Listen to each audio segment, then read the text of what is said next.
Hello and welcome back to 15. I'm Luke. I've got Dan with me. Hi, Dan. Splash! Back with a splash.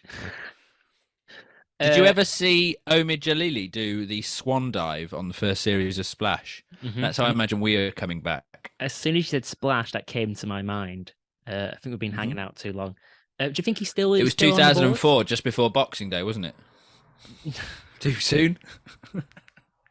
That's a good joke, but I think it'll be lost on people. The tsunami joke. Not the tie. So we usually review the first 50 minutes of free films. Well, by usually I mean once every 6 months. But because we've No, entered a new year, solidly for 6 months, and then not for 6 months. well, Dan did his stint in rehab, but now we've hit the new year and Dan's back on the wagon. We've decided to do best films of 2022. Crack cocaine, ladies and gentlemen. Not good for you. Who Now, knew? we do. You should put it on the packets. Packets. Now, now, now we That did makes people think you said something else. Oh no, I want to toe that line. So we did one of these last year. It took too long, so we're going to do this as two-parter. So for this episode, we're going to go from 10 to 6. Now, we've got our own lists. We haven't seen each other's list. However, I do know Dan has been cramming. Let's 1 minute. Luke, we've got our own list, and Luke hasn't seen my list, and I haven't seen many films. So if I know Dan, and I think I do, he loves the cram. I helped him with his dissertation. I remember him cramming then. Dan, you've been 10 cramming weeks. films. 10 Cramming days, films sorry. in 10 again. days, sorry. 10 days. You've been cramming films into yourself, haven't you? Have you been cramming them? Oh, I've been cramming something up my bum. What? Who said bum? Shut the door so the wife doesn't hear. So you've been cramming like a motherfucker. I know a little bit, how the sausage is made here. That you watched Banshees of Inisherin, Mince. and it has got into your top 10. Now that means it's pushed the film out of the top 10. Please Not only have I watched me, Banshees of Inisherin, I also watched Nope. Did you? Yeah. Ooh, okay, Dan. Well, you tell me. I have watched all of these films at time of recording. Tell me which film has dropped out of your top 10 because of Banshees of Inisherin. What was going to be Red? You didn't actually like Turning Red, did you? No. Again, Luke, it was a case of what scored highest. Default.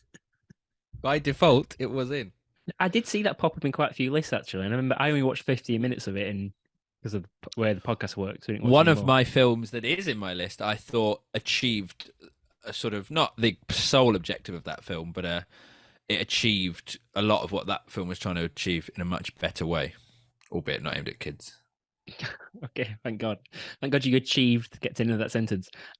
So, Dan, we don't want to make this a three-parter, so let's kick it off. I'll go first, okay? Okay, as you always do.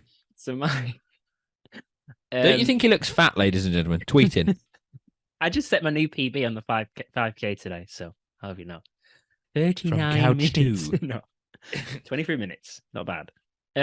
Okay, so number 10 for me is Brian and Charles.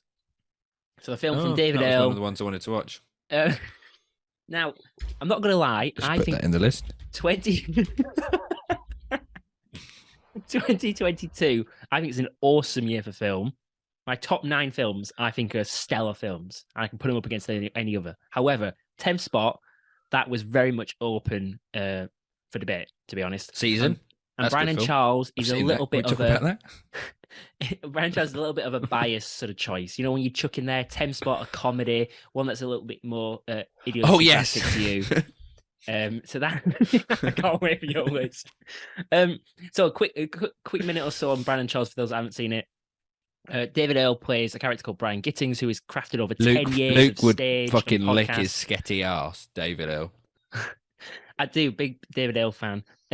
And they did a short film a few years ago, which is on this idea that he built himself a robot in the vacant, deserted, secluded Welsh countryside. Anyway, now that short was disturbing, uncomfortable, right? However, they swapped that sort of comfortability, and they turned it into pity and made it into a family film. Now, that hurts the film massively. However, if you didn't see the short, it's a fun film, family film, a bit not as wacky as you want it to be, wholesome in places, maybe a touch one-dimensional, but very well acted. well shot. Was the Everything's just short pretty as good. one-dimensional?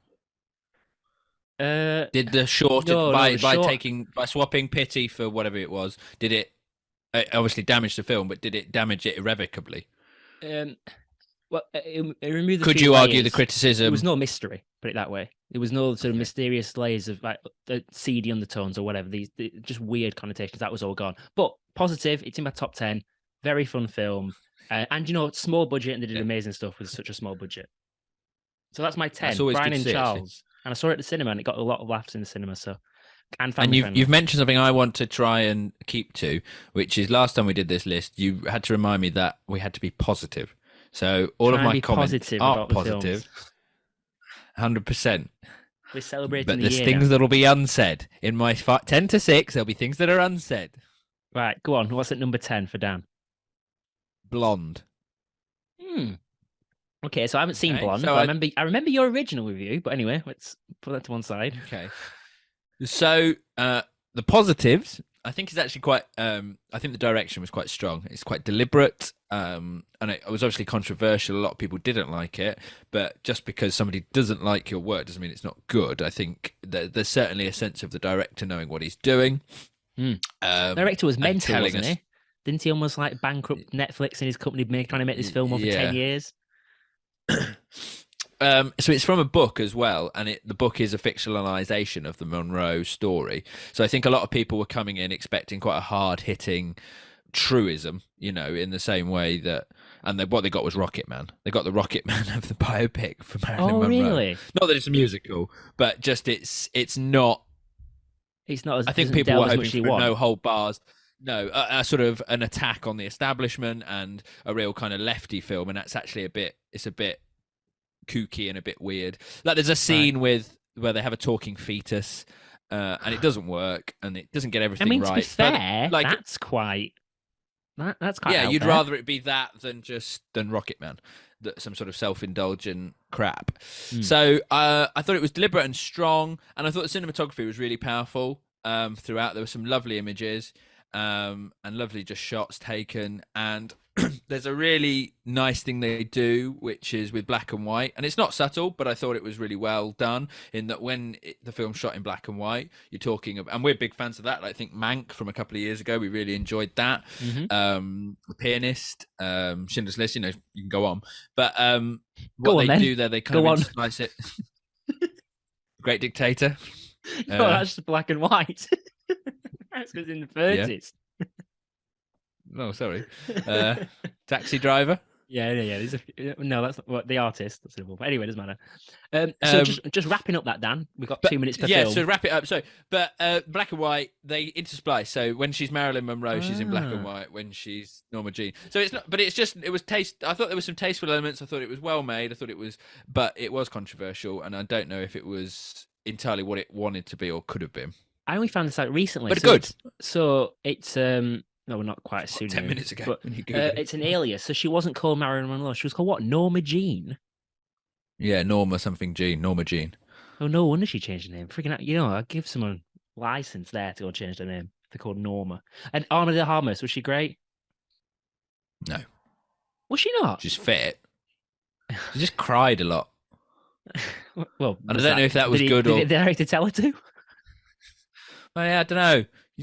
I think every scene she was crying, which I don't know if that's good or if that's just one-dimensional. Again, I didn't mention it in my comments, but we're being positive, so it's what's not said. Okay. Okay.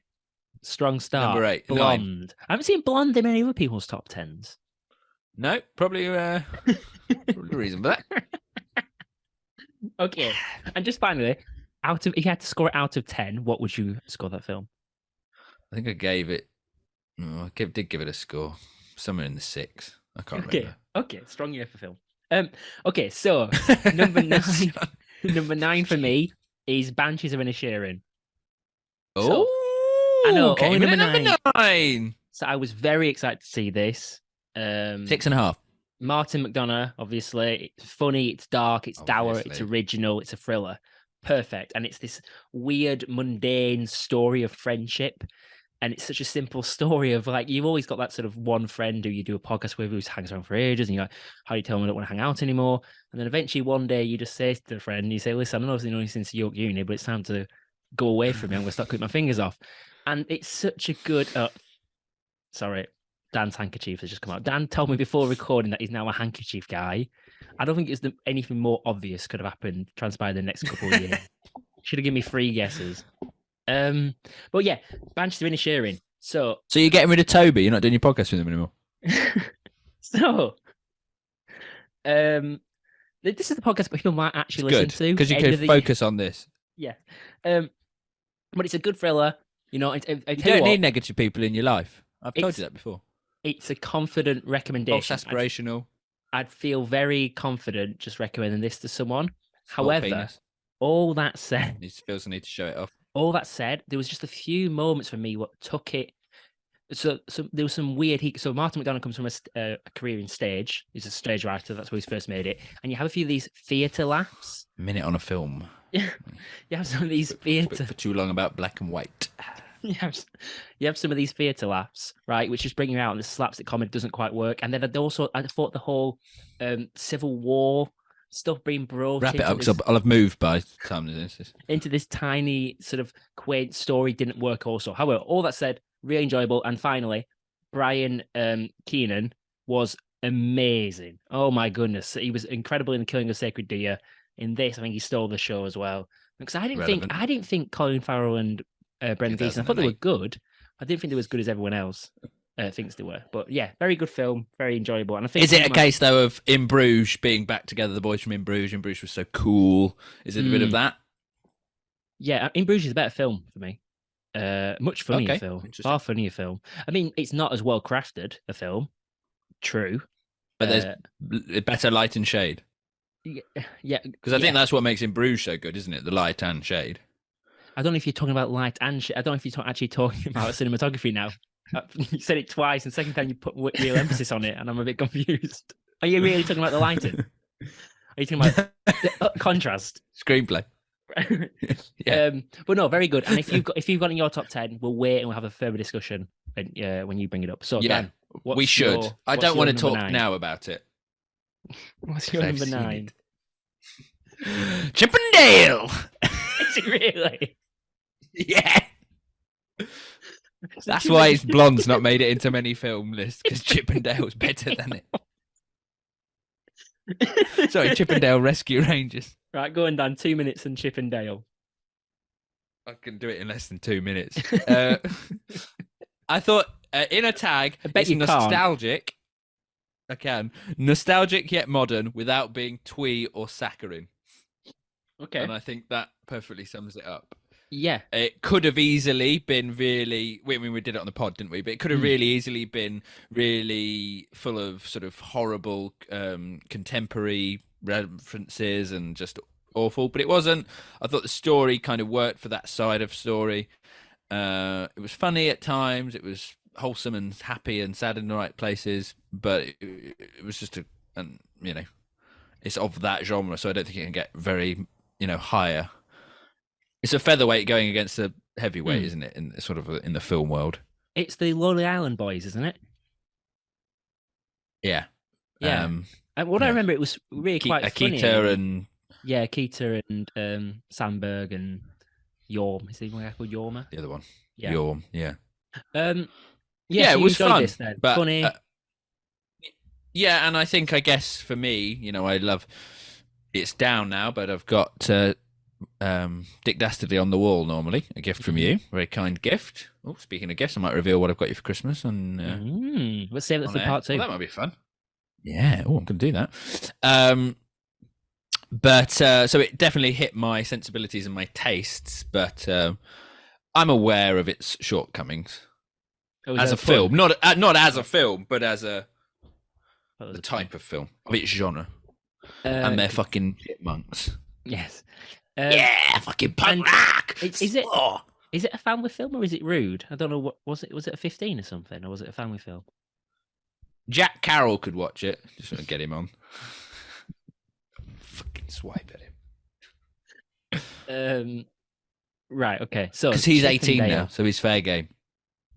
So, I mean, you've started that. Like, it reminds me, like, I've got my Falls shirt on, and Falls have an album where they basically put their two best big banger songs, 1 and 2 track lists, which is what went down Okay. at the album. And your top 10 is very much like that. You set your store up with two trailblazing films, Blonde, Chip and Yeah. Dale. I like it. Yeah. I don't know how you. Bam, bam. Both ends of the field. One appeals to kids, one's pro killing kids. So, let's move to my number 8. Tweet that. So, number 8 for me is Triangle of Sadness. So, this is the Ruben Östlund film. His second film to win Palme d'Or at Cannes. So, it's a satirical film about a bunch of billionaires, I guess, and influencers and wealthy, well-to-do people on a cruise ship. Something goes wrong. The final act, something else turns into a different film. So the film is set out in 3 acts, and it makes it very clear. The one, we get a taste for these 2 central characters who are both vain models who are trying to forge a relationship whilst also very much using each other to pursue their careers. Number 2, where we're on the boat, captained by an amazing performance by Woody Harrelson. And we got these picky guests and this terrifying Woody Harrelson crew. is someone I think who's brilliant, but always seems to choose really commercial films. And every now and again, I think he picks a film for him and a pick film with his agent, to be fair to him.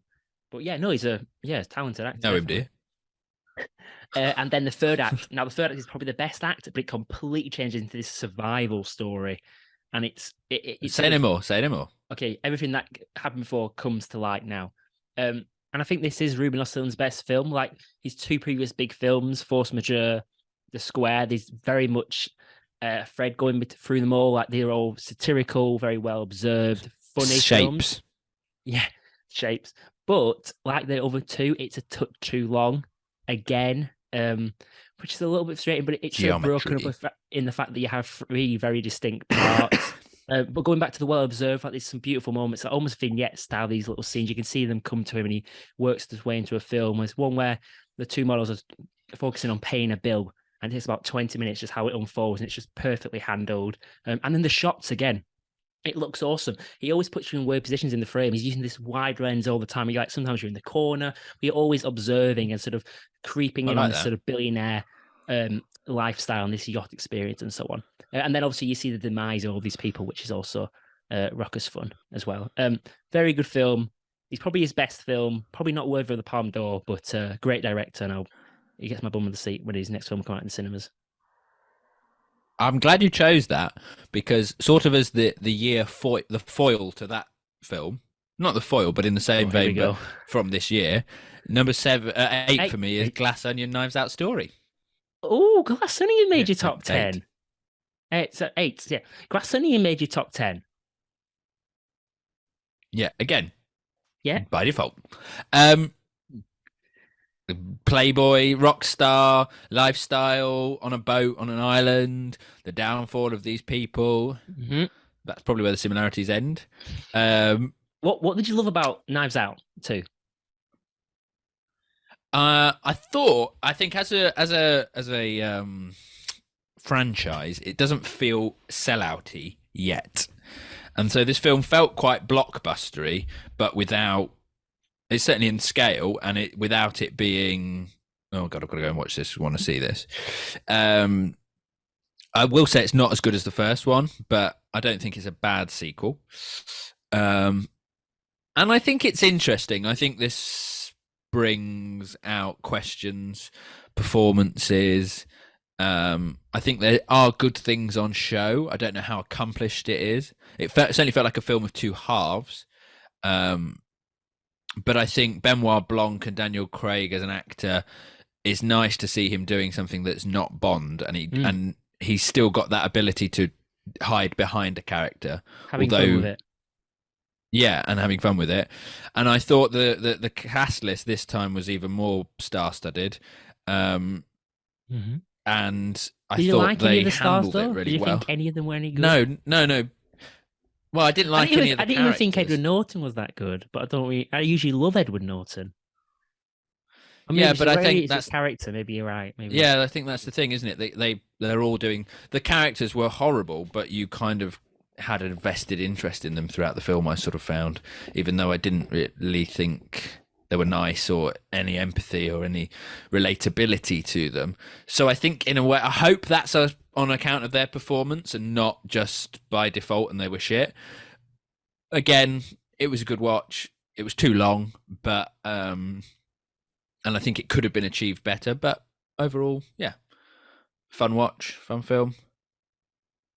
Yeah. I mean, I think you can do sort of smiley spoilers now because I think everyone has seen this that was gonna watch it. So I do want to say one thing. Do you think it jumped the shark when they had the quiet Alabama cleaner all of a sudden turn into Tom Cruise from Mission Impossible 2 sprinting around this villa? All of a sudden she was Jump the shark. I've never heard that phrase. Just sort of it's the use for American sitcoms. It comes from actually Happy Days when they actually jump to shark. Just a film that sort of ran out of ideas and just goes to the ludicrous ends and almost tongue in cheek of itself. Oh right, okay. Yeah, I mean that's sort of where its film starts to unravel, and where the film could have been made so much better is by actually a little bit more thought in the screenplay. I don't think the screenplay is particularly strong. Mm. It's fun. Screenplay content, but it is fun. Yeah, and if Netflix are going to be doing these positive, sort of films Luke, positive, it's good. And Netflix, I'd rather than release that sort of film than Kissing Booth 4. We would watch that. And I have got this prediction that Netflix eventually will become ITV, Granada for the pigs at the trough, the big fat northern families that don't always watch Netflix all the time. But if they are going to make these films once every 2 years, enough. If they are going to make these films once every 2 years, I'm in for it. What animals eat from troughs? Pigs. Horses, also known as foals, baby ones. So yeah, anyway, surprising that's made your top 10. It was a fat one. It wasn't anywhere near to my top 10. But before going into watch it, I thought it might have been because I love the original so much. Luke, it's not really anywhere near my top 10. Okay. Your film about billionaires sounds better than mine. Okay, let's go to my number 7. Now, this is definitely the most obscure film on my list. Dan's thinking, Dan gulps. Maybe mine might be actually in a weird twist of fate. Yeah. Well, to be fair, weirdly, Chippendale is much more obscure top 10 list than this next one. But anyway, so the next film is called Nitram. So Nitram is what's it called when it's for how it's written backwards? Written backwards is Martin, who's the titular character. Now, this is a small film. It's only made on £500,000 Australian film set on Tasman Island of Tasmania. Right now, I didn't know anything about the film going in, and that's Who's my favourite cartoon? One of them, Tasmanian Devil. Now, that's the Tasmanian Devil. Correct. I didn't know anything about this film going in, and I do really recommend this film, but you have to not be reading. You don't even read the byline of the film because it gives it away. It's really important not to read anything about the film. And the film starts, and it's on this. Where can I watch it? Where can listeners watch it? I mean, I caught it when I was in Turkey. It was on Turkish Netflix. So if you go into Turkey, it might still be on there. Fantastic. It'll be somewhere. Or use a VPN. Let me take a moment, Luke, to talk to you about our sponsor. Is it called Nord? Nord VPN. Because no one knows VPN. Yeah, I actually already pay for that. So if Nord want to jump on this, if they want to jump on this, start the option is give it to me back. Okay, I can do with the cash. This is a film.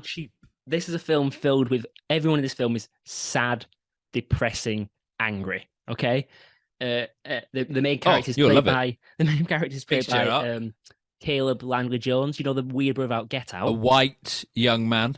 Yeah, it's a tour de force performance by him. Anyway, this film sort of unfolds hypnotically. You don't really know what's going on. This is an outside character who falls out with his parents. Horrific relationship. He's obviously got some learning difficulties, finds an older friend who's a millionaire and has a weird relationship with her. And then eventually it builds and builds until it has the most devastating final part of any film you'll see this year. It's genuinely horrific and haunting, the final act. And as it starts to play out, you understand everything that led to that angle. It's exceptionally worse handled. Than that moment in Caliber. Oh, way more effective. I've actually realized this. I've got 2 ways now how I measure a film. So I measure it off an initial grade out of 10, and then if a film stays with me, right? And this film, I think about once a week since I've seen it. Something like Banshees of Inisherin has not stayed with me at all. This film has really stayed with me, and that films deserves massive credit when it gets under like your that skin. lasagna in Germany. Yeah. Indigestion for weeks. But anyway, Nitram, He's amazing annoyed, ladies and film. gentlemen, because he's To give forgotten you about them. to give you a slight hint, it's sort of Lynn Ramsey's. Need to talk about Kevin. That sort of idea. If that gives you any sort of clues where it might be heading, but amazing film based on real events as well. Beautifully handled, very very beautifully handled, and horrific. So yeah, that was my number 7. Nitram. Interesting. That's a nice little mention.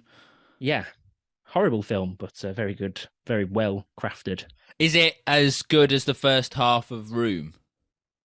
Oh, I think it's not as much of a cathartic experience, but as an actual film in terms of how it's made, I think Nitram's better film, and it's made so cheap, and it's very very good. It is very very good, but do not read a single thing. Room is. I would agree. I 100% like your secondary film rating, because there's a film in my list that I didn't rank so high, but it's made it in because I think about it so much, and it's. But we'll come to that.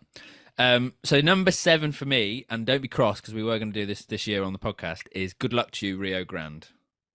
Oh, you watched it? We did. Grace and I watched it the other night. I'm glad I did, because I think this is the sort of film that you won't like. Oh, right. Okay, good. But so describe it a bit. Emma. It's Emma Thompson, and forgive me, but I don't know his name. Rio Grande, isn't British actor. Well, exactly. So it's really British in that sense of it captures two kind of types of people. So the sort of James Bond suave Brit, and then the fussy, house-proud, uptight Brit. One played by Emma Thompson, and the other played by this individual. Yeah. So it's about a older relationship. Is that right? She's much Daryl McCormack. Right. So basically, and this isn't a spoiler.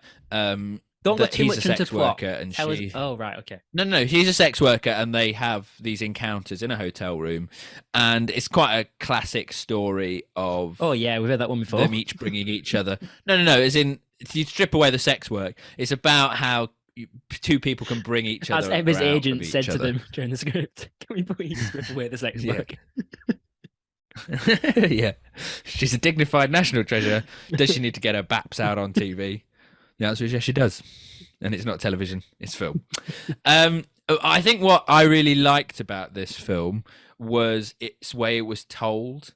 It felt quite modern. It felt quite, sex not being one-sided. Sex for women, sex for men being equality in a relationship, and how that is actually far more rewarding for everybody. It felt quite like a modern idea. And yeah, the story, like I say, we've seen it loads of times before, people bringing the better side of each other out, good cop, bad cop, whatever it is. But this kind of take on it felt really fresh. And then what you've got is quite a run-of-the-mill, two good actors doing good things. It's well paced. It's like 90 minutes, so you don't feel bored. I don't think the story could have sustained itself any longer than 90 minutes, if you know what I mean. So it was well paced for what it was, but I felt like I would have got bored if I'd stayed with it. But I just really enjoyed the way it was pitched and the way it was told.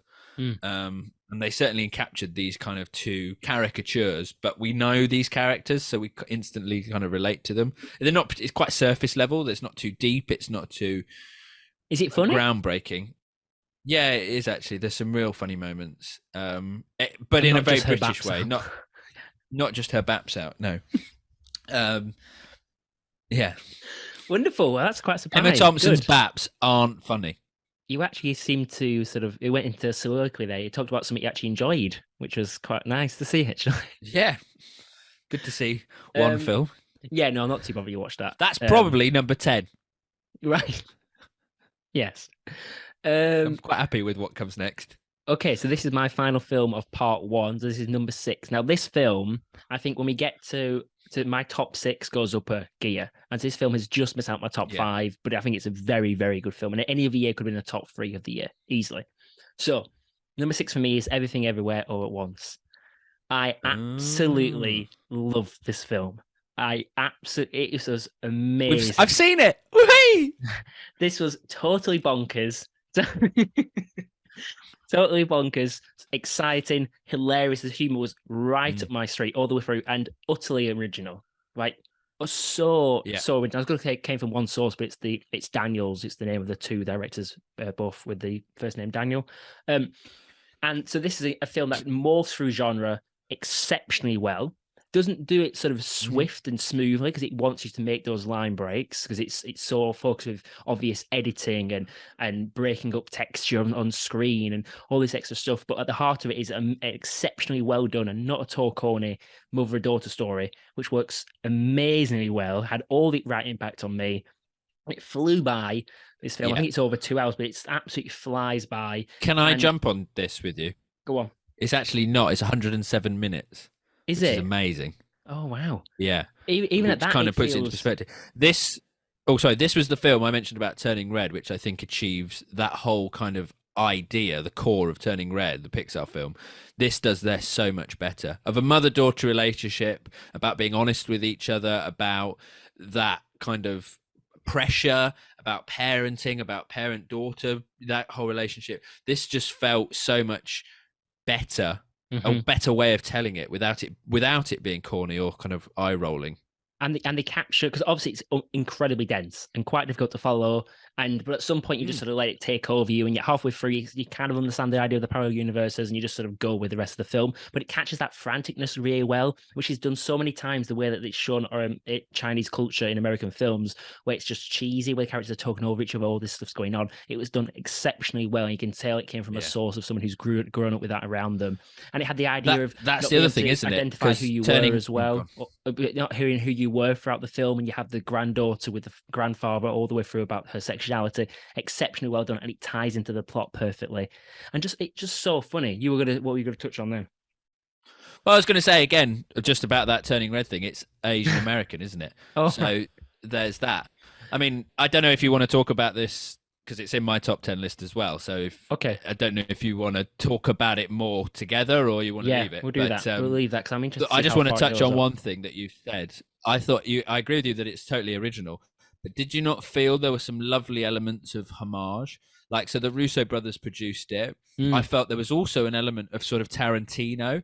So you could see those influences. I felt this is sort of what Tarantino can be in that it's, you know, how if he just didn't fucking love shooting and killing and feet fetishes, the epic way he can cross genre, move Mm-hmm. between genres is so brilliant. Mm-hmm. And I felt like this had sort of drawn from that.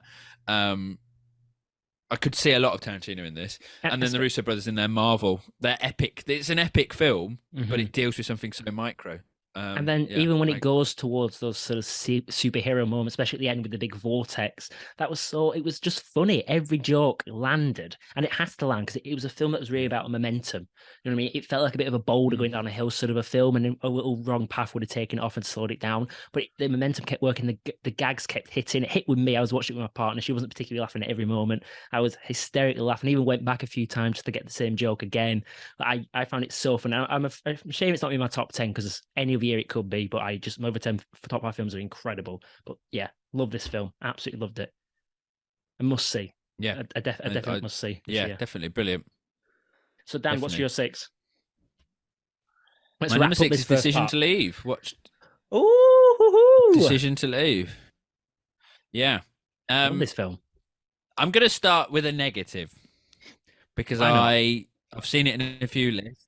Why not? My kind of biggest thing with this is I felt like I was watching a two-parter ITV special. That is just I didn't get what? immersed into it's In yeah. what sense? The story. I just didn't you mean? feel like it was. Not the look. The look is the most inventive, I just didn't feel witty cinematography of the year. It looks beautiful and crazy. Decision to Leave. Yeah, and the way it moves and the edits, like so many shots are just there's so many shots in this that one director would do once in their film, and Park Chan-wook has about 10 of them. The way he shoots people through cameras and different motions, and the way he moves the camera so beautifully onto rooftops and all that stuff. Oh. So talk a little bit about not for me, I'm afraid. Oh God, we're going to disagree. Anyway, talk a little bit about your stuff on this film. I thought so. I think the one great thing this film does have about it is the two performances. I think they're brilliant. I think their performances are fantastic, especially him. He's I did write his name down. He just captures everything that this sort of what's it, cognitive dissonance, this idea of holding multiple ideas in your head. He shouldn't be having, well, we can do spoilers, right? He shouldn't be having an affair, but he kind of isn't. Don't But go he kind crazy, of is. Yeah, but this kind of multifaceted guy, he's a workaholic and he can't sleep, and he captured all that weight of that character. She captures this almost psychopathic, but I don't, manipulative, kind of cold character. So I think their performances were brilliant. And again, it goes back to characters. Are they likable? No, because he's doing something wrong and he's a workaholic, and I don't know, I just felt he does the wrong thing, but he does it kind of he does it for selfish reasons, and that's kind of, I just felt at odds with me. So I kind of had that constantly at odds with him, and I didn't like her. And I just found the story to be, I found name some positives, please. No, I've just said them. Great performances, and these characters are really interesting. I think the characters themselves are interesting, and they play them very well. But what these characters go through, I don't think holds up, I'm afraid. I think it's a really unbalanced film for me, because it just felt like a two-parter ITV series. Stop saying kind that. Of knew. Yeah, well, I'm sorry. That's such an insult. It's a film of two halves where he moves back to IPO and then she follows him. It felt like a touch of frost. Like episode one.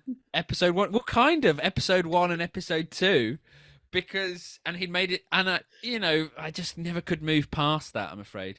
And yeah, the cinematography for me, I wasn't really captivated. I thought it was good and it was well made, and there was some good, great crafting, and yeah, I suppose, I can see it thinking back on it, but it didn't stand out for me. It wasn't not a standout feature of this film at all.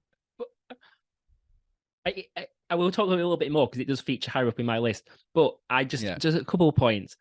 When it moves into the second part, when she goes to IPO, it picks back up again with the next big discovery, right? Does that not bring the film back up again?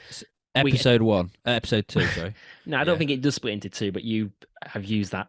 The ending, exceptional, ties everything together with war, with people that are obsessed with water and people that are obsessed with mountains, and it brings them together in beautiful symbology, whatever that word is, symbolism.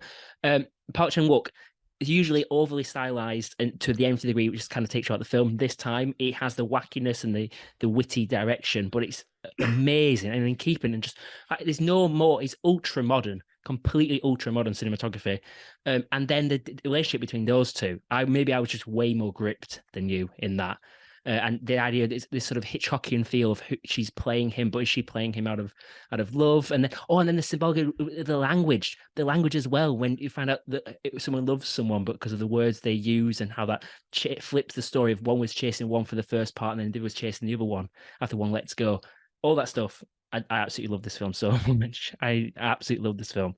But I just didn't. It was quite obvious to me that she was. No, don't do too much spoilers because someone will watch that. Yeah, we can do it with Knives Out freaking 2, but with this is good.